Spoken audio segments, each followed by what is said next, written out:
this is our podcast for reflecting on the digital manufacturing module.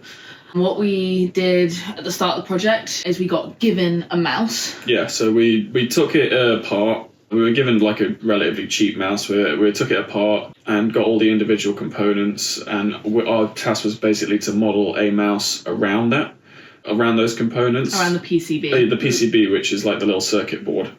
So yeah, we took that apart, modelled the PCB, and then we're using that as a reference for other future models that we'd be making. It was a really good introduction to reverse engineering, to have a product, see how it works together, and then take it apart, because shows you how to break that down and then make your own. So next we did the reverse engineering modelling bit in the way we were using 3D scanning to mesh. So we did some experimenting with 3D scan software, but we were also given a mesh in Fusion that had come from a 3D scanned object, which a mesh is not a solid. It can't be 3D printed, for example. So we had to create a solid form around that mesh and push and pull the faces to meet where the mesh was to make an object which resembled the mesh but was able to be modelled with and 3D printed. I think playing with the 3D scanning software was quite fun as well.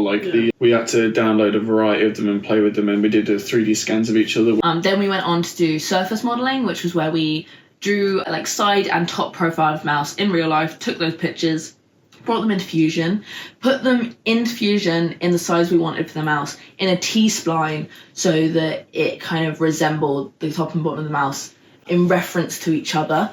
We then used those drawings to create a surface or like a shell that resembled the outside of what we would want the mouse to be. That was a good exercise in kind of using the outside shape of the mouse without having to actually model like clay in Fusion, which can be harder. Yeah, I think some of the lessons may have been hard to follow at times because it was all new stuff, so it was a lot of information being thrown out at once, but when you got the hang of it, it was a nice method to sort of make those objects, and I think it was... With a bit of practice, it's really easy to replicate, but at first it was really hard to understand. Just because it's new, whereas we used to do solid modelling before for our previous But then we went on to do solid modelling, where we also used those sketches. We had a solid form, and we pushed and pulled the faces to resemble the sketches or the size that we wanted, which so that is kind of like a starting from nothing, which is why it's different to the 3D scan option. But if you have a really good idea in your head, that's really easy to work with. It's also best for doing those funky shapes as well, because with the previous one, it's more specific to the drawing. If you did weird shapes, sometimes it'd have issues with where it meets. It meets, but with that solid modelling one, you could pretty much make any shape. I think it was more versatile, more just harder to do. Easy to it's hard to get the hang of maybe, but it's easier to meet what you have in your head. For me, I think for that one, I struggled probably the most because I felt like because it was such like a clay like kind of texture, it was so nearly liquid that when I dragged a line it just went all over. It was a very different way of than what we've been doing before. So that's constricted, I guess. Yeah. So we went on to then test how the parts we made would be 3D printed. Yeah. And so we had to look at different types of 3D printing. It's additive 3D printing, so it's like printing layers of plastic. You can do it with resin or filament, but we do it with filament. Because it's more accessible. Some of us have 3D printers, I don't. So I've been learning a lot more from the lessons than actual practicing with it, because it's not that accessible. Yeah, and so a few of us have already 3D printed a few mouse models. Personally, I've printed one horizontally for the top bit. It did work. It gave like a really smooth surface, and it made it slightly stronger, slightly sturdier, but the only difficulty was the base. Because it was on a flat surface, the angle just wasn't quite right, and it just wasn't neat, and there was like nearly noodles coming out. But one thing with that type of 3D printing is you do have to think about where the print meets the bed, and also about the supports, about the angles. So there's been, in the group, we've been experimenting with printing it on like wonky angle, printing it upright, printing it sideways.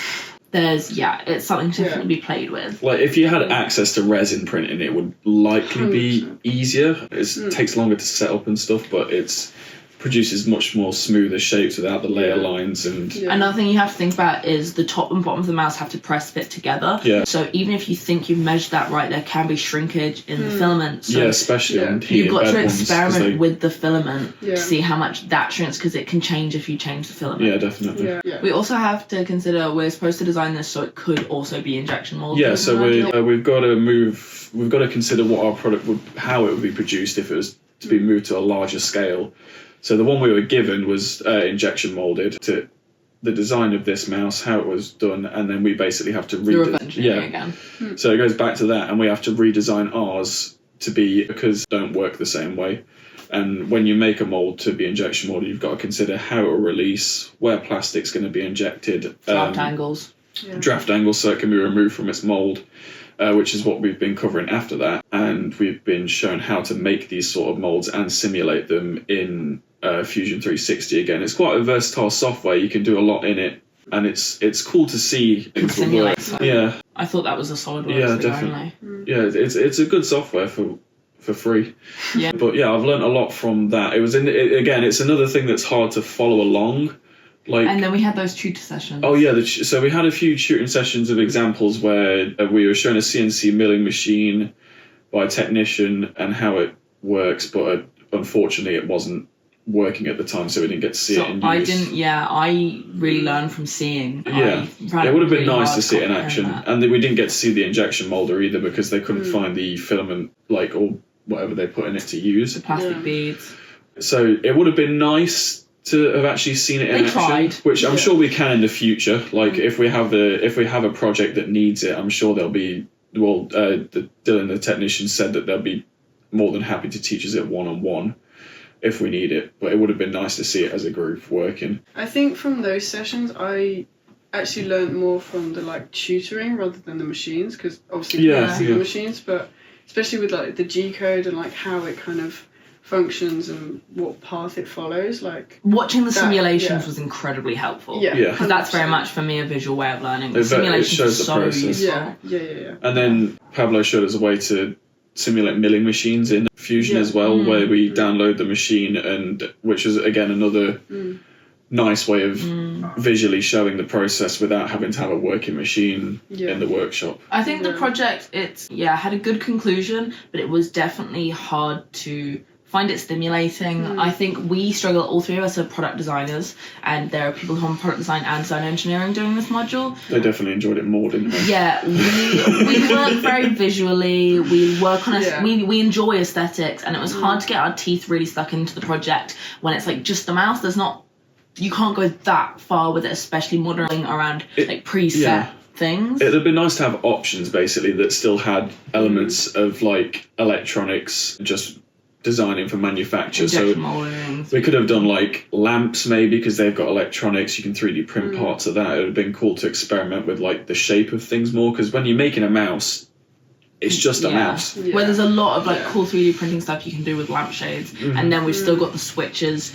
We could still be given components we need to work around. I'm sure there's other projects as well. You could have maybe 3 or 4 options, maybe even just an option for product design and design engineering. You could do either, but there's one that has more aesthetic and personal flair to it. With our first semester, we had that divide between product designs but this semester it's just been we've all been doing the same thing. I get we need to know it, but I'm glad we know it, but I think we just need it done in an example where you can add your personal flair to it. Yeah, certain sections. A speaker would be cool as well. Speaker little mini speakers or little lamps would be really cool. Yeah, something that has more flair. I'm glad we've done the project. Yeah. We've learned from it for sure, but I think there's definitely certain parts that could be maybe just tweaked so that more people found it enjoyable, because it was definitely hard at times. Yeah, I think with this project there was an expectation to already have the basics of Fusion 360, which I personally didn't have. No. So that's why I struggled. I did feel a bit rushed. Even me, I had those Fusion basics that we've been doing before with the previous 2 projects, where it was the modelling stuff, but the modelling we used later on was completely new stuff. I think we just got thrown in the deep end a little. I also think that Fixperts is a very all-consuming project. That we having them run at the same time. It's made us focus less on the mouse. Awesome, cool. That's it. Thanks, Pablo.